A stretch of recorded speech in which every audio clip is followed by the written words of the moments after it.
the widening geopolitical lens then is one of the penultimate questions for Philip. Is you've mentioned BRICS.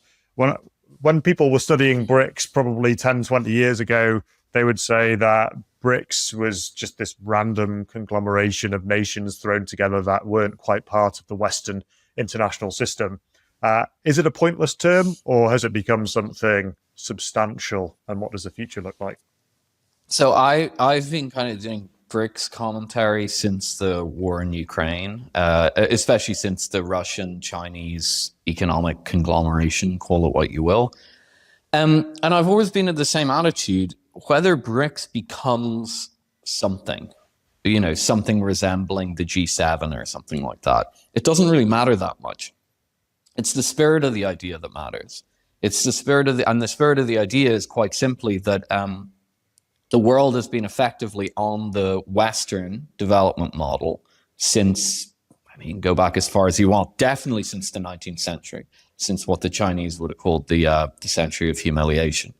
But even before that, the main drivers of global development, economic and political development, were Western in the ages of conquest, the age of sail, all that kind of thing. Some of it was trade, some of it was invasion, some of it was taking over land masses that were sparsely populated or not populated at all, and it was all a Western phenomenon in a sense. And I think that is coming to an end. That doesn't mean that the West doesn't have a role to play in the world. It does. It absolutely does. It's not going away. And the ideas that the West has spread are going to have a permanent influence on the world. You can't understand contemporary China, for example, without Marxism. Marxism, I think, is losing its hold on China, and I don't think it's a communist country anymore. But you can't understand modern China without understanding the influence of those ideas. You see what I mean? So and as with Russia, you can't understand the development of modern Russia without understanding the Marxist communist period, even if they're trying to get away from that. So the issue with the BRICS isn't so much, to my mind, whether it'll become a G7 rival or anything like that. For the record, I think there is a pretty good chance it will become that, if they can continue to develop along the lines they are, creating alternative international systems like the BRICS Bank and so on. I think there's every reason it could become that. But that actually matters less than the spirit of the whole thing. And the spirit of the whole thing is basically saying, okay, the world's been developing along Western lines, which have increasingly become liberal lines as the West has liberalized. And we don't want that anymore. We want some sort of a non-Western path.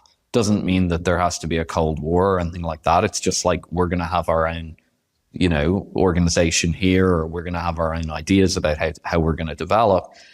And we'll see where there's confluence of interests and so on. But ultimately, when it comes to liberalism, because the Western countries have become so liberal in their late phase, the BRICS is effectively an anti-liberal organization. I mean, that's what it is. It's not set up to be that. It's not like they got together, the BRICS guys got together and said, don't you just hate liberalism? Let's create an anti-liberal bloc. But in effect, look at the countries in that bloc, and they're not liberal countries for the most part. I mean, maybe the most liberal are South Africa and Brazil. Of course, it's been expanded now, so it's not even BRICS anymore, and you have Middle Eastern powers and so on. And, if you assigned population weights to the BRICS members, and then you estimated how much of their population were liberal, truly liberal, like we're living in Western liberal societies, it's probably 1%, right? I mean, so you've got a huge population block there that are not living liberal lives and do not believe in liberal principles, and their leadership are not liberals for the most part. Now, you can make exceptional cases. Maybe Lula in Brazil is a liberal. That's an open debate.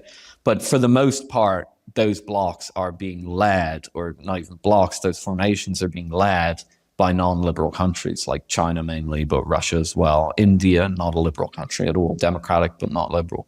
So I think that's the way to read that. And it's kind of driven me crazy when I've been commenting about it, that people are like, no, BRICS will never create an investment bank. It's like, it doesn't matter if it creates an it has an investment bank, but it'll never succeed. It'll never compete with the World Bank. I don't care. Like, what? Maybe it will, maybe it won't. It's an interesting thing. It's worth tracking. It's worth considering.